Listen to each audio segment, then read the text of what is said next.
You think I'm such a happy person? No, you are wrong by saying my laughter is louder than your thinking my no one knows.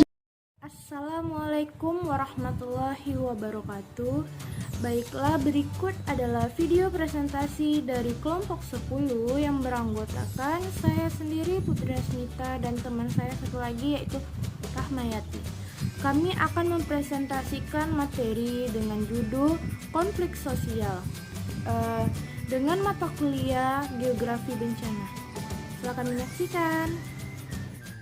Yang pertama adalah analisis dengan metode pengertian konflik sosial. A. Analisis konteks.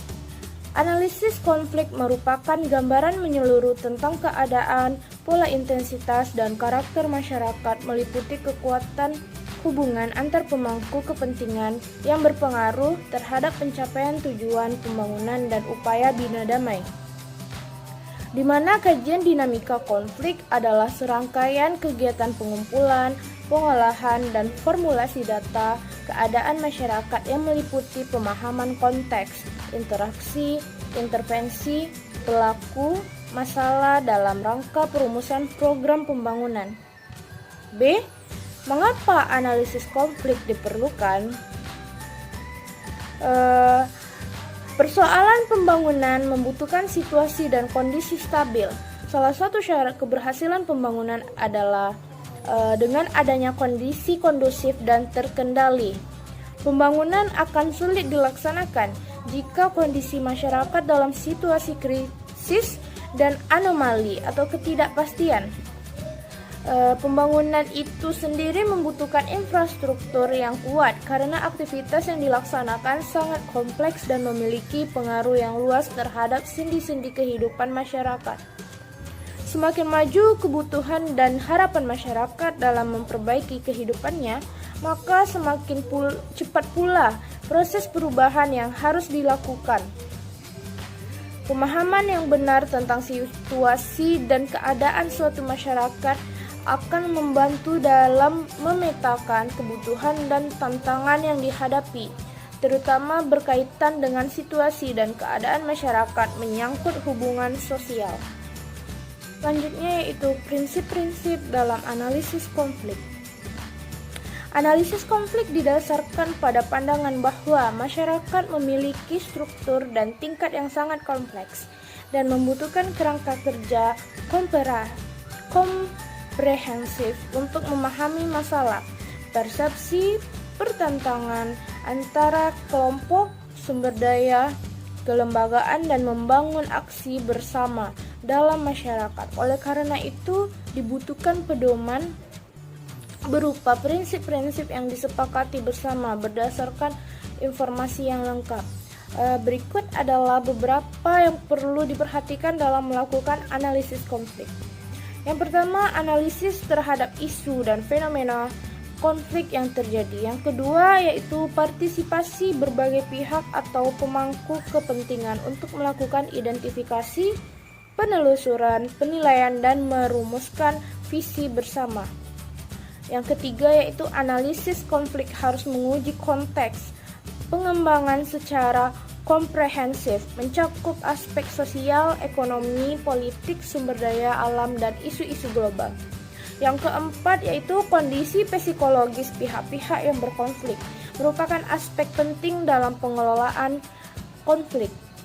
Yang kelima, transformasi sosial merupakan hal penting dalam menyediakan ruang kerjasama dalam mengelola konflik. Yang keenam, acuan waktu mencakup perencanaan, implementasi strategi, evaluasi, dan tindak lanjut dalam kerangka penahapan konflik. Dan yang terakhir yaitu fleksibilitas dan penyesuaian dalam menentukan perangkat dan cara menggunakannya bersama kelompok.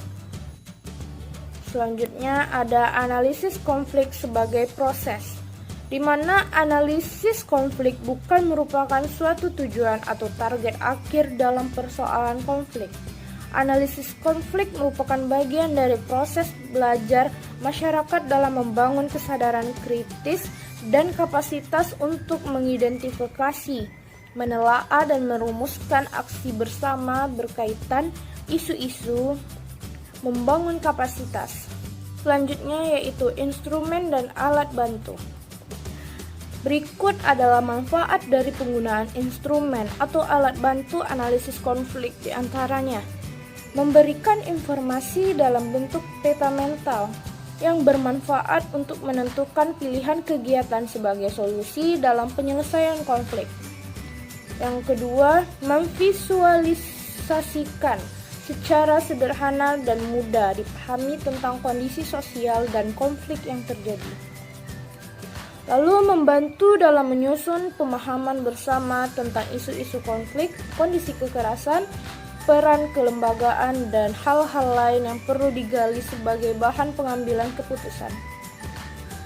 Selanjutnya yaitu mendorong peningkatan kapasitas para pemangku kepentingan termasuk masyarakat yang terlibat dalam konflik untuk memahami dan mengenal konflik secara benar dan menentukan kegiatan atau upaya penyelesaian dalam kerangka strategi pembangunan perdamaian secara berkelanjutan.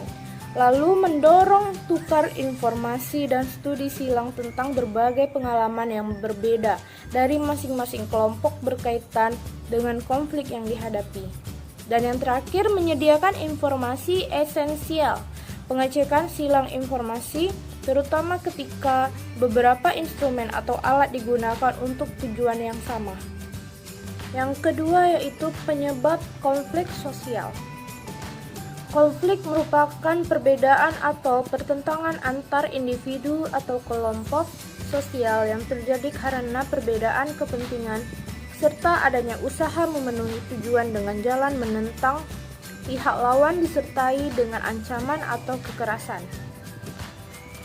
Faktor penyebab konflik atau akar-akar pertentangan suatu konflik menurut Suerjono Sukanto antara lain yaitu A. Perbedaan antara individu-individu. Yang kedua adalah perbedaan kebudayaan. Yang ketiga, perbedaan kepentingan. Yang keempat, perbedaan sosial. Baiklah, saya Rahmayati akan melanjutkan materi selanjutnya, yaitu mengenai dampak bencana konflik sosial.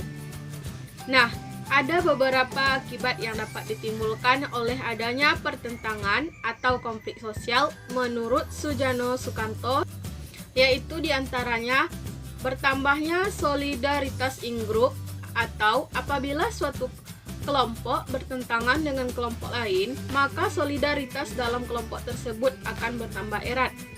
Selanjutnya yaitu hancurnya atau retaknya kesatuan kelompok, pecahnya persatuan dalam kelompok apabila pertentangan dalam satu kelompok itu terjadi.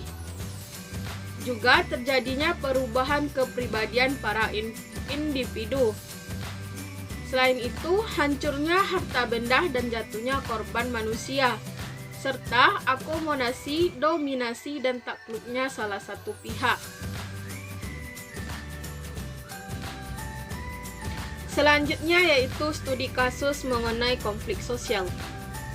Nah, sebagai negara yang berbhinneka tunggal ika, Indonesia tidak terlepas dari berbagai masalah konflik sosial di antara masyarakatnya, di mana heterogenitas yang dimiliki sebagai salah satu kelebihan Indonesia di mata dunia internasional dan penyebab terjadinya masyarakat majemuk dan multikultural justru menjadi penyebab sumber terjadinya konflik, di mana semakin lunturnya Bhinneka Tunggal Ika serta fungsi Pancasila sebagai negara yang semakin memudar, juga tidak hadirnya negara dalam melindungi hak dan kewajiban warga negaranya ditandai menjadi penyebab maraknya konflik sosial akhir-akhir ini. Konflik sosial yang terjadi di Indonesia dapat dikelompokkan berdasarkan isu atau pola konflik, sumber konflik, dan wilayah konflik, yaitu diantaranya sebagai berikut ini. Pertama, berdasarkan isu atau pola konflik sosial, pada rentang waktu 2013 sampai 2015, pertengahan kuartal Januari sampai April, telah terjadi total 201 kasus. Selanjutnya, berdasarkan sumber konfliknya, yang mana merujuk pada ketentuan dalam Undang-Undang Nomor 7 Tahun 2012, pada tahun 2013 sampai 2015, pertengahan kuartal Januari sampai April. Nah, selanjutnya yaitu berdasarkan pengelompokan wilayah atau per provinsi terjadinya, di mana terjadinya konflik sosial selama pertengahan kuartal di tahun 2015, yaitu pada Januari sampai dengan April. Nah, selanjutnya manajemen bencana konflik sosial. Manajemen konflik merupakan serangkaian usaha yang dilakukan oleh organisasi untuk mengatasi konflik, di mana dalam Undang-Undang Nomor 7 Tahun 2012 tentang penanganan konflik sosial, manajemen konflik diistilahkan sebagai penanganan konflik. Penanganan konflik merupakan serangkaian kegiatan yang dilakukan secara sistematis dan terencana dalam situasi dan peristiwa, baik sebelum atau pada saat maupun sesudah terjadinya konflik tersebut. Nah, ada beberapa manajemen konflik yaitu sebagai berikut. Pertama, pencegahan konflik adalah serangkaian kegiatan yang dilakukan untuk mencegah terjadinya konflik dengan peningkatan kapasitas kelembagaan dan sistem peringatan dini. Hal tersebut dilakukan dengan upaya pemeliharaan kondisi damai dalam masyarakat, mengembangkan sistem penyelesaian perselisihan secara damai, serta meredam potensi konflik dan membangun sistem peringatan dini.